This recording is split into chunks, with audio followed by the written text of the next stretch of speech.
But and that's the woman that should not be mentioned. As much as we are toxic to each other, I will say that there is this intellectual area where she's interested in current events. She's interested about the news of the day. And I follow that more closely than she does because she's too busy. But I'm flattered when she asks me what's going on with stuff. Sometimes it turns into a big fight, though. But I don't mind that either. For me, what's important, and this is something that maybe I'm asking too much, but somebody that I can sort of have a little like verbal fight. I'm not talking the physical in any respect, but sort of disagree and have like a heated debate, and not have it become personal and just, I don't know. We could disagree, but not have it turn into something ugly. That's important. So, did I talk enough about that? Gen 8 Infinity. Yes, I like nerdy girls. I do. I like those librarian types, And some women that I've dated were kind of tomboys too. Boy, I probably talked too much about this, but the woman that should not be mentioned is certainly not a tomboy, not at all. She's actually very fragile. She's a delicate flower, but and that's one of the things that I miss as far as being with somebody that can go, camping or just go. I'm not super rough and tumble, but just something, can help me move the couch or something, to be a team player. That's important. Yeah, I think for me, you know what? My fantasy growing up, okay? And this business with the secret agent stuff and all that. I've mentioned that before. I've always found in a James Bond movie that he has this like equal. Okay, now I'm not like I can't go out and kill people and all that, and I'm not like some super decoder spy or anything. But this idea that she can pick up my lead, or I can pick up her lead, and that they can be a team.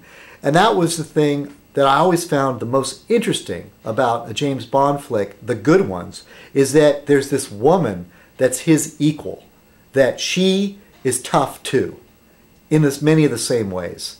And this whole idea of I'm a post-feminism kind of person. This whole idea that I am exclusively going to take care of somebody, no, I need to be taken care of a little bit too, And there's going to be areas that are my strengths and my weaknesses, and there are going to be areas that are her strengths and her weaknesses.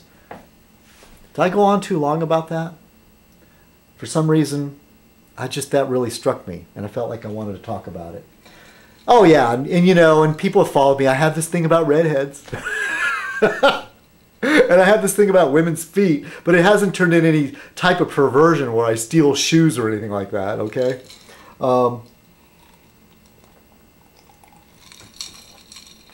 That's about it. Can I talk about that too much?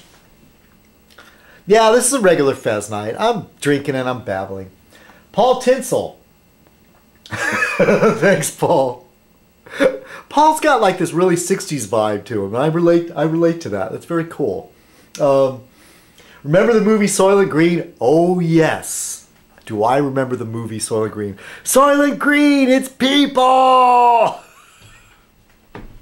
Edward G. Robinson and Charlton Heston.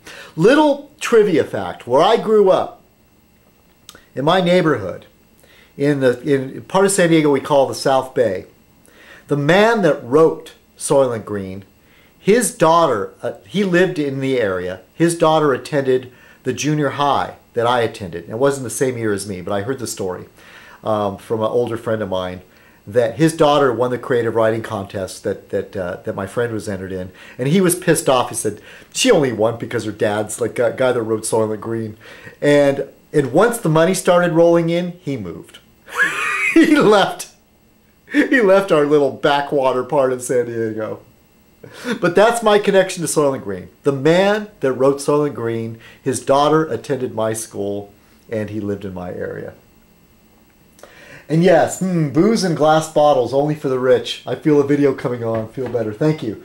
Physically, I'm feeling better. Mentally, I'm not really doing that great. I just hope, day by day, that some work comes in. Anyway, yeah, once again, the plastic bottles.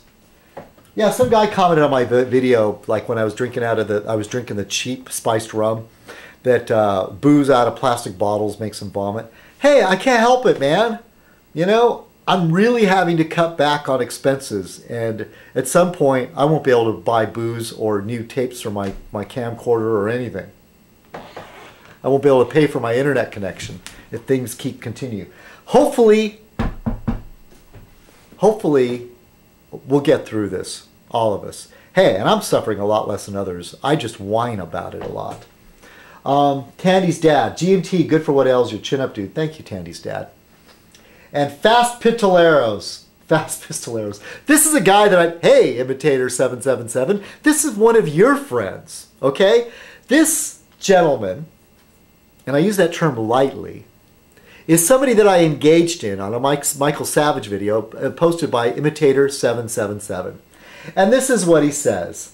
You look like a sodomite, you fag. Now, how's that for intellectual engagement?